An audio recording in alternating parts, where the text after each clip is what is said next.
friends, I am Jayesh. Today we are going to see about force and pressure. In force, there are generally two types. One is contact force and the other is non-contact force. Now, I will show an activity to explain the types of forces. This is a ball. I am holding the ball. What kind of force is exerted here? Yes, it's a muscular force here. First of all, what is a force, and then we will know what is muscular force. When we push or pull an object and that results to a movement of the object, it is called a force. The SI unit of force is Newton. Now, can you understand what is a muscular force? Muscular force means when I hold an object or push or pull or I do some activity on it. When it moves, it is called a muscular force.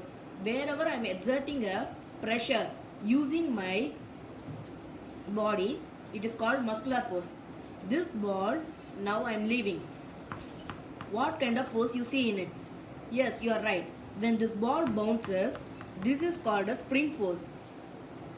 And the spring force means what now we are going to see. When the ball bounces here, see, the spring too has the same property. The spring bends a lot but does not break. The same happens here. I am leaving the ball, it is rolling and jumping but not breaking. Yes, now I am leaving the ball, and why is it going down? It is going down because of the gravitational force. The gravity pulls it down. When there is a zero gravity, the ball would float in the air.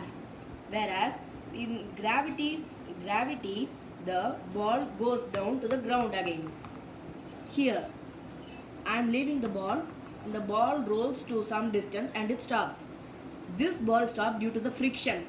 The frictional force is a devil that is useful to us. See here, in a wet ground, we will not have a lot of friction, and so the ball would go a lot more distance. But in a force like in a surface like this, the ball would stop in just some distance. See? And now we are going to see about air resistance force. See this air resistance force. This is a contact force because when the air touches this mask moves.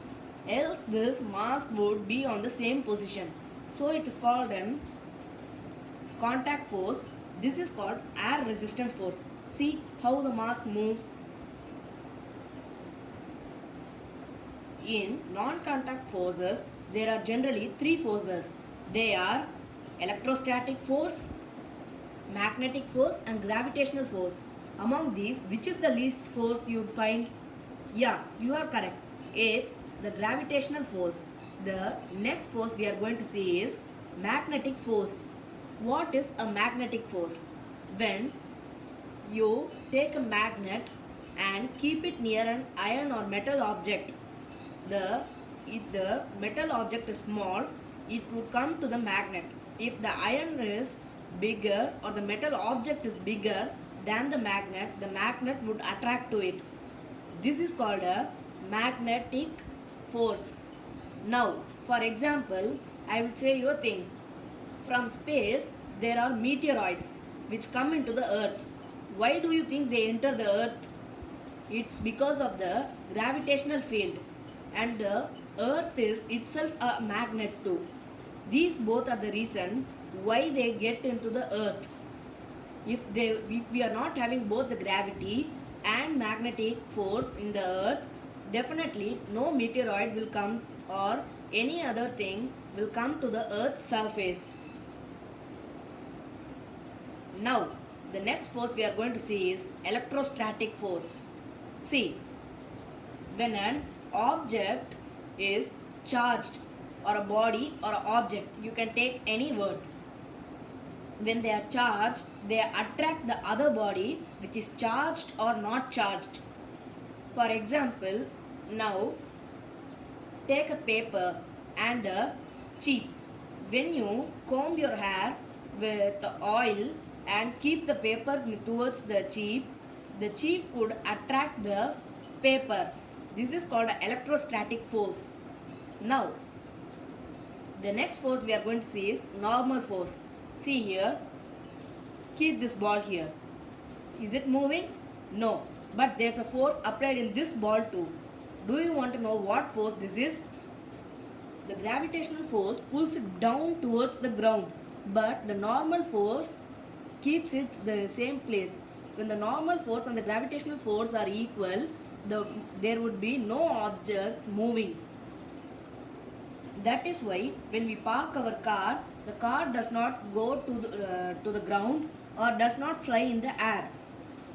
Now can you understand about the force? Now we are going to move to pressure. The SI unit of pressure is Pascal. What is pressure? When a force of an object is exerted, it has some pressure. For example, take this ball. I am pressing this ball and this ball compresses. The pressure I am giving to this ball makes it compress a little bit. You can even feel it, and you can try this activity too.